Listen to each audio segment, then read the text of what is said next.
of Ash and Flo. This is Unbillable Hours, a podcast about professional services marketing. Stick around to listen to our insights, tips, and best practices to improve your firm's marketing and even your career.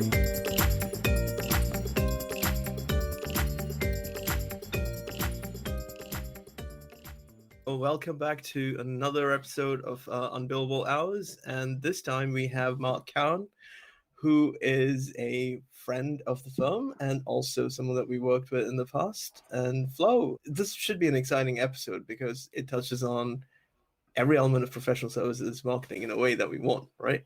So yeah, I love this. I love having you on, Mark. So thanks for hopping on, because Ash introduced me to you by saying you were the one who way back when you were a co-founder at an innovations consultancy. And I think lots of firms go through these stages where at the beginning the founders sell to their network, and then there comes the time where if you want to grow this thing further, someone has to say, okay, let's bring on marketing and sort of switch that on as a function. And Ash said you were that person in that firm, so I'm interested in hearing all about it. And the founder, It's not that often that the founder is that clued in on marketing. So yeah, take it away. So we wanted to hear from you. What do you think marketing does for professional services firms, and then maybe just wartime stories. How was that when you started and when you switched it on? Yeah, sure. So I'm really pleased to be on the show, and thank you for having me. I guess. So you're right. I was a co-founder at an innovation consultancy called Happen, and I was a secret marketeer even from the start, right? So I was doing innovation projects. Our business was to help clients grow, but all the while I was the secret marketeer in the room going, hey, if we could talk about this and get people to understand what we were doing, this would have exponential benefits to our business, even when we were very small. So I have a background in marketing, so I did a degree in marketing. That helps. And I think, your first question, which is, what can marketing do? I think fundamentally it can help you to realize the potential of the talent and the offer that you have in the marketplace. And oftentimes we underestimate just how important a brand and how you make people feel about that brand, how important that is to our clients. And it's easy, as you said, Ash, right off the bat. It's easy when you start a business, you say, well, people buy people and they're going to buy founders. But you get to a point where you cannot grow beyond that. And it just becomes really, really tricky because everybody wants a piece of you. And I was very cognizant of the fact that the brand needed to stand for a lot more than the three of us as founders. And we were all very different, by the way. So it was really important to say, okay, we're very clear on what we stand for and how does that brand represent itself? How does it show up with clients and out there in the marketplace? And the important element and the thread in all of this over the 12 years we were in business is storytelling. So what are the stories about the work that we do? What's the stories about the culture that we have, the people that we hire, the work that we win, and the results that we have in the marketplace? And I think one of the first secrets I'd like to share with you around this is we were very much very collaborative with clients. And we paid a lot of attention to the success being the client's success, not ours. Really important point.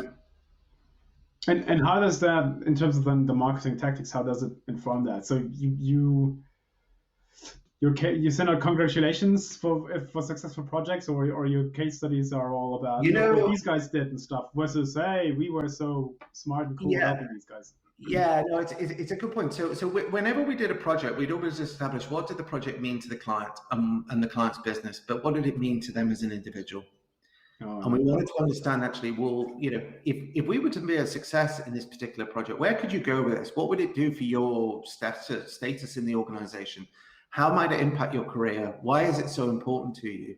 And we were really clear on that. The second thing that we were really clear with our clients around was that actually we incentivize our team on their success. So to your point, Florian, about case studies, we didn't call them case studies, but we basically said, listen, if you're prepared to write at the end of the project an endorsement of our work, our team will get a bonus. You're not paying for it, our team will pay for it, right?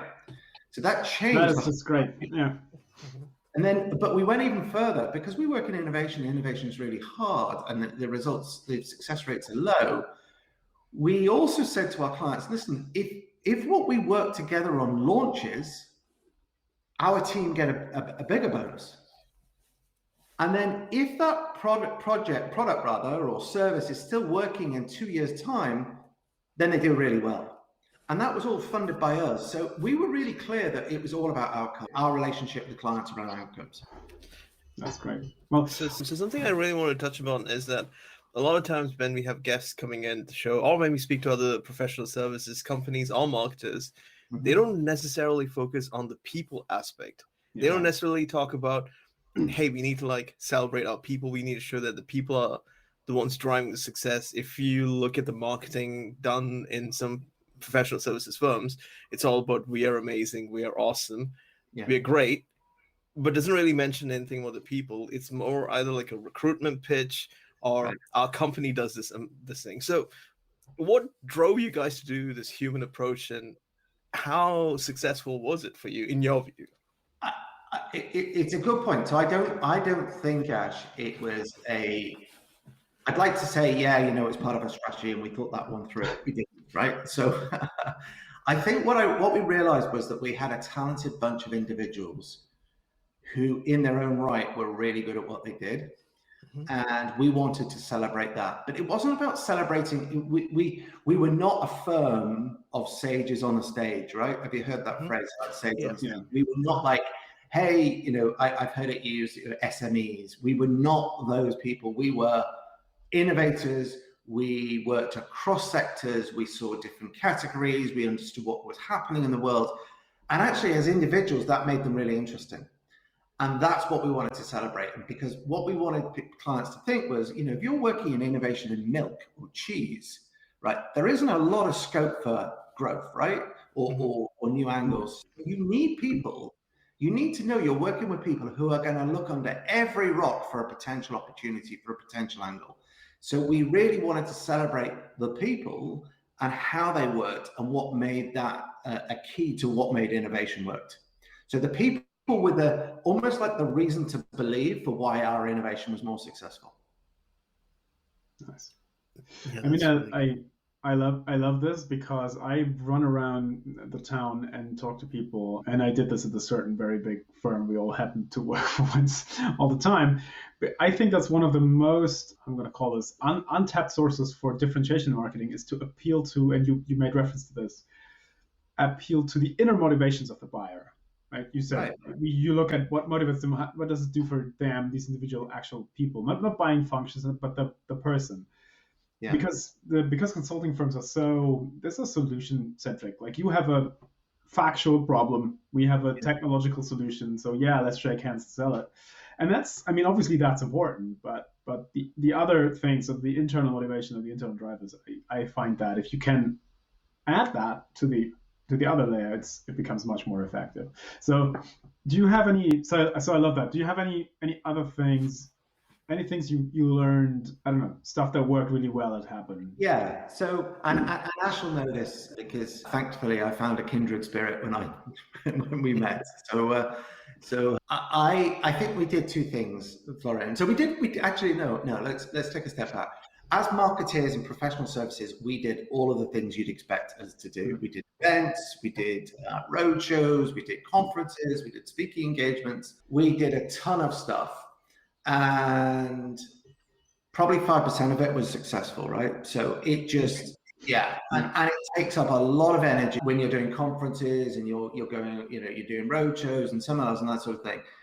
In terms of driving business and deepening relationships, which is what we were doing, I got to a point where I was like, this is costing us a lot in time. So we pulled it right back and we focused on two things. The first was we needed, in innovation, it's all about the new, right? It's not necessarily always completely new, but you need to be seen to be on point for what's happening in the world. Yeah. So the first thing that we did was we said, right, okay, how do we change the perception of us being connected?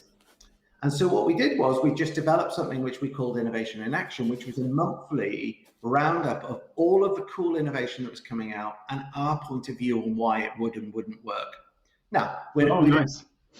So that's a newsletter format when you say monthly, or is it magazine or what? It was something. If you were commuting, which none of us do at the moment, if you could read on the tube and it'd be like 10 minutes, and it's literally looking at cool stuff that's been launched, and you could come to a view on, did you think it's going to be a success or what have you? So that was the first thing. And what we realized, we realized that actually, like some of our big clients, they were like sending it to 4,000 people in their organization, right?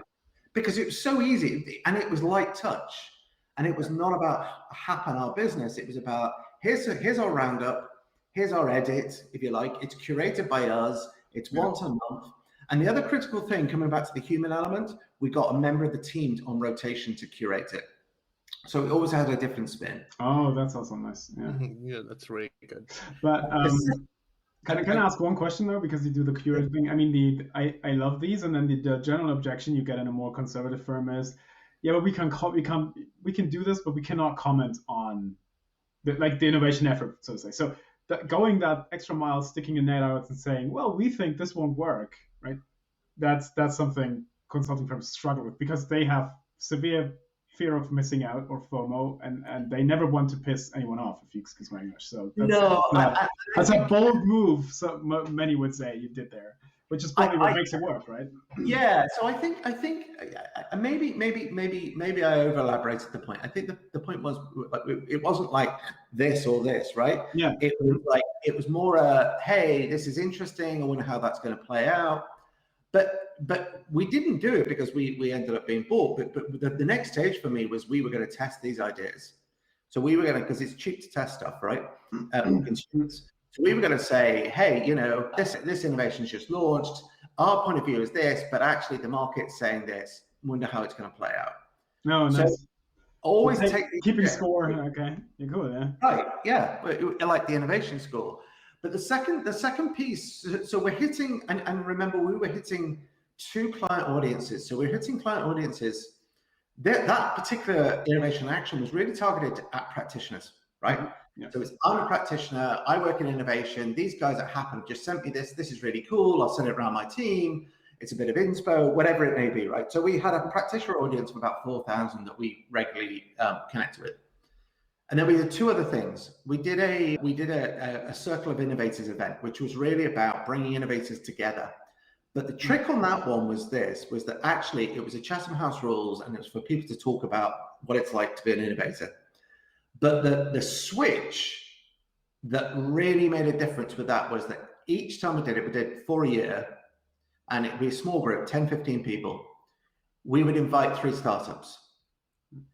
And those guys in client innovation teams would come, like normally 1, maybe 2, and they would talk about what their problems are. They get a bit of learning, a bit of exchange, but where they really came alive was when 3 people walked in who were setting up their own businesses, and it was like it wasn't a dragon's den, it was more helpful than that, but it was a kind of like an exchange, and it filled them up. You could see it filled them. And so that was the second thing. And the third thing, which Ash knows very, very well about, which I personally am quite proud of, was we said, and this is applicable to the field that we were in. So innovation is a relatively new field, right? Mm-hmm. So you can go and get an MBA in it now. You can upskill, read Harvard Business Review, et cetera, et cetera. But fundamentally, people who work in innovation, for the most part, haven't done a lot of it. And that's not a criticism. And what we realized was that actually what some leaders in innovation, they got their inspiration from learning how other leaders in innovation did things.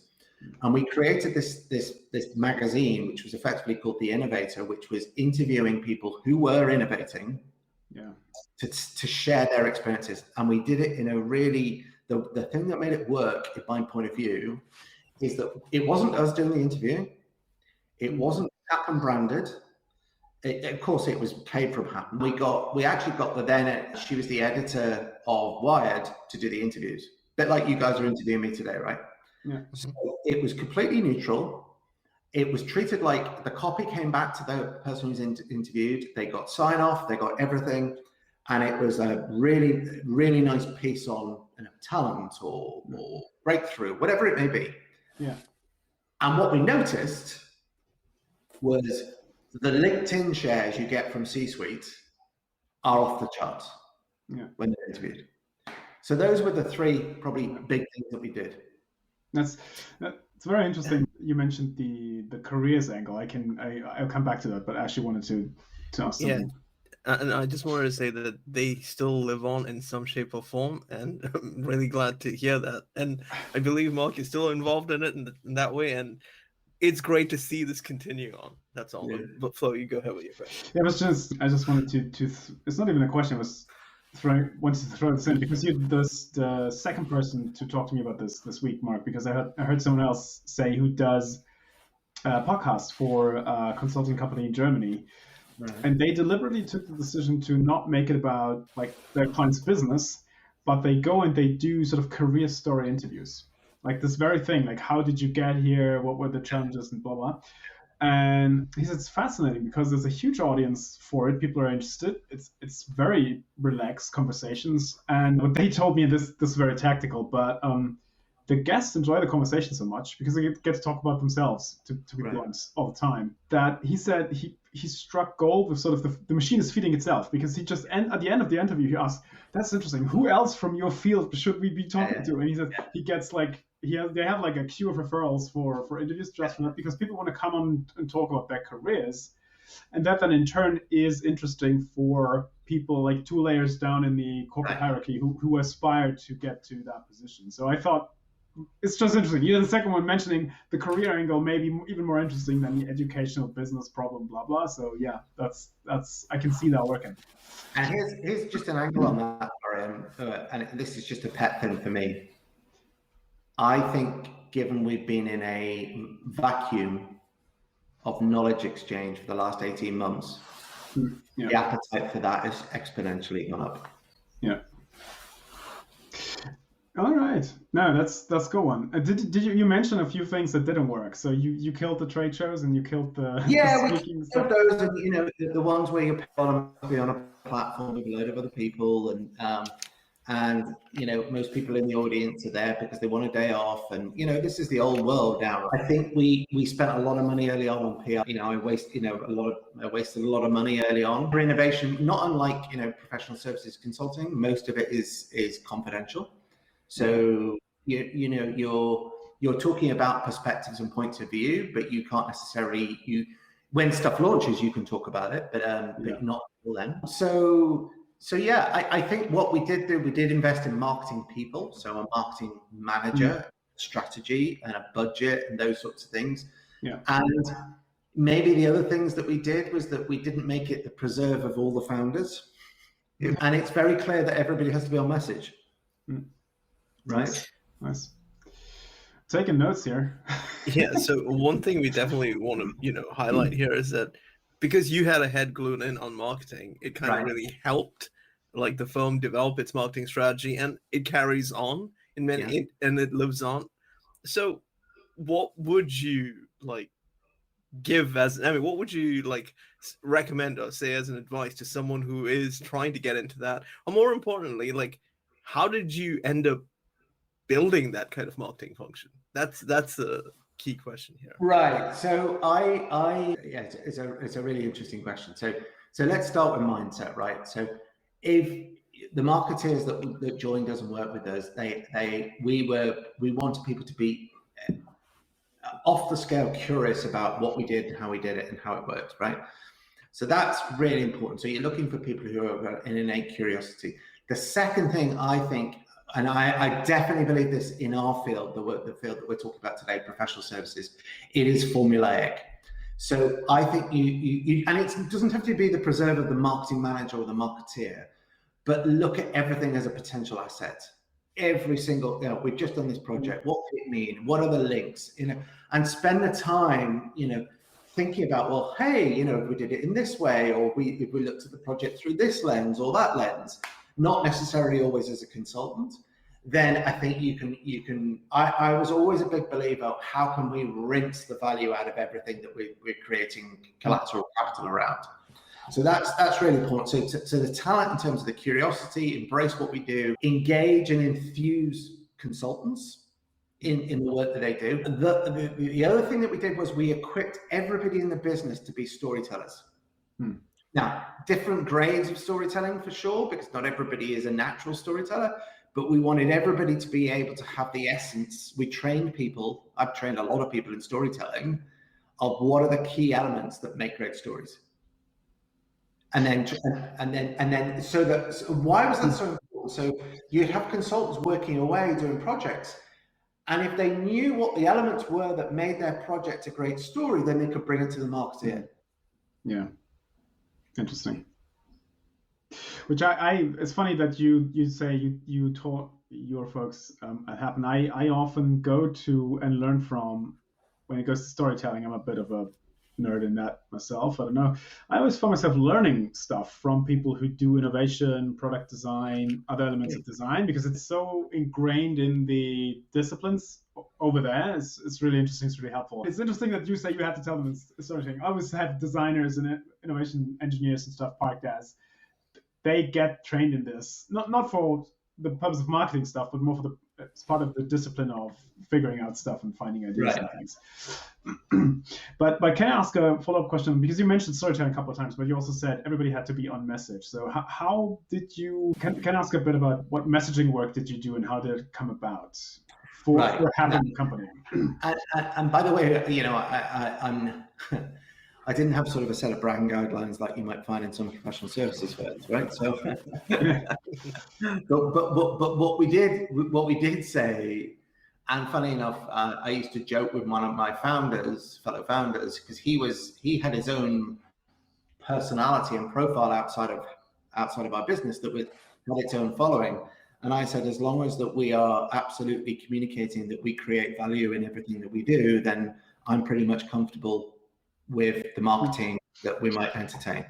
So that was the key point, Florian. It was, as long as, and going back to your point about being provocative and that sort of thing, as long as we were not, we were challenging without doing it for the sake of being challenging. Do you see what I mean? Yeah. So we were very respectful, but equally respectful of the fact that, this was a hard game and things might not be successful, and we need to learn from that. Yeah, I think there is a friendly way in which you can frame it. You can still point out to the challenges, or you can just say, I think, these might be the challenges. But still, kudos for you trying this, however you frame it. But it's not like all this. We had this on the last episode. We had a guest who said who's on the receiving end on so many consulting proposals, and he said that's his sort of pet peeve. There is people coming in and telling him, you're doing this is wrong. You should be doing that. No. Doesn't. Yeah, and well, actually, Florian, you touched on an interesting point there. I mean, I'm a pretty curious person. I think our marketing changed over time because we started to study how people were working. If you've ever had to write a proposal for somebody and it's being read on the train home or whatever, then make it simple and easier to read, and you might go, well, look, surely that's obvious. Well, actually, no. I mean, we're really good at overcomplicating things.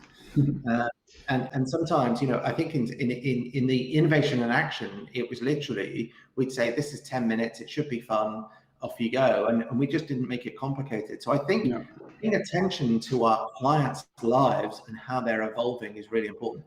And I do an overlay on that. Generationally, we are different across client organizations between different ages. Yeah. Which I love the curiosity part, because that is what a former boss of mine always said. He had this as a principle. He said, curiosity over confidence. So if you're curious whether or not this might work, that's okay to talk about. If you're sort of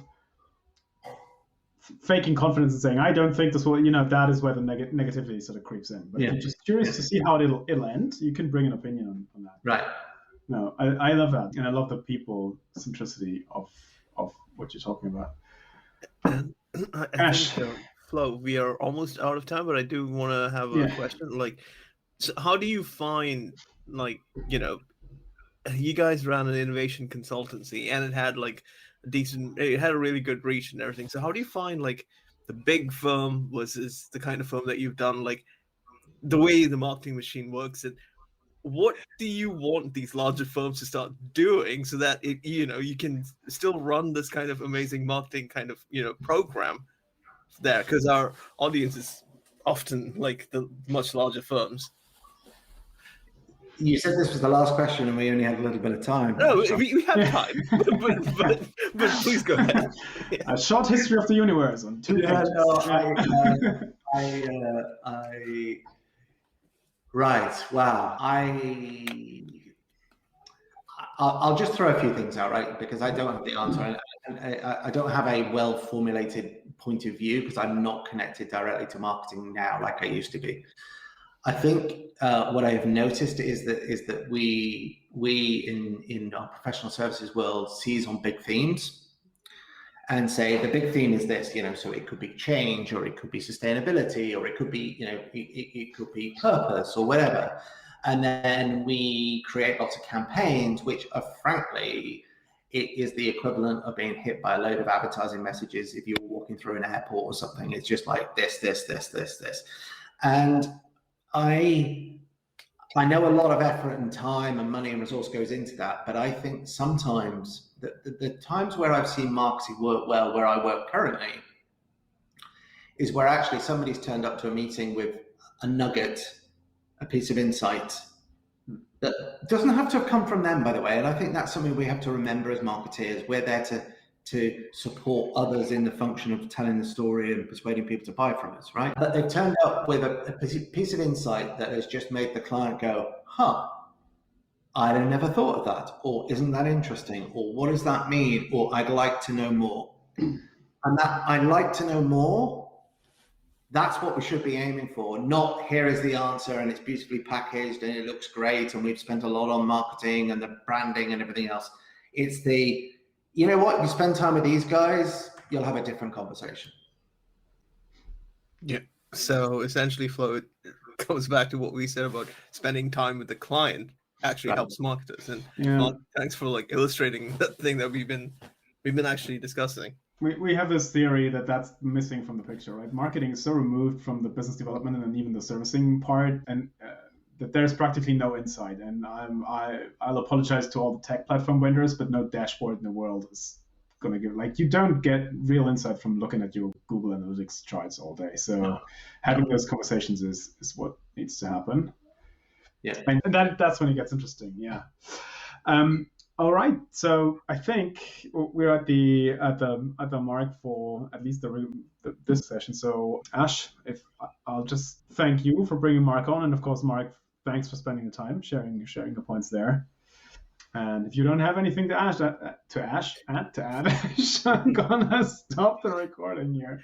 There is one thing, Mark. Is there anything that you'd like us to, highlight or focus on, something that you've been working on, something you're proud of that you've done recently, or where people can find your work?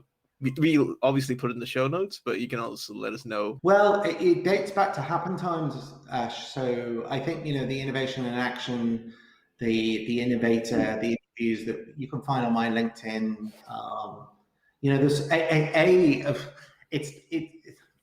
it's less about me and the work that was done. It's about the interviews of the people and what insights and wisdom they have to share. I think that's the thing I'd encourage anybody to have a look for. And I think you can find them still through my LinkedIn. So that's the way I do it. All right. Fair enough. Well, so Mark, that was brilliant. Thank you. I certainly took a lot of notes. I hope people find lots of nuggets in this. Very cool story. Thanks for sharing. Listen, really good to meet you, Florian, and Ash, great to see you again. Have a lovely weekend, both. You too. Thanks for listening to Unbillable Hours. If you want more, tune in next week. You know where to find us.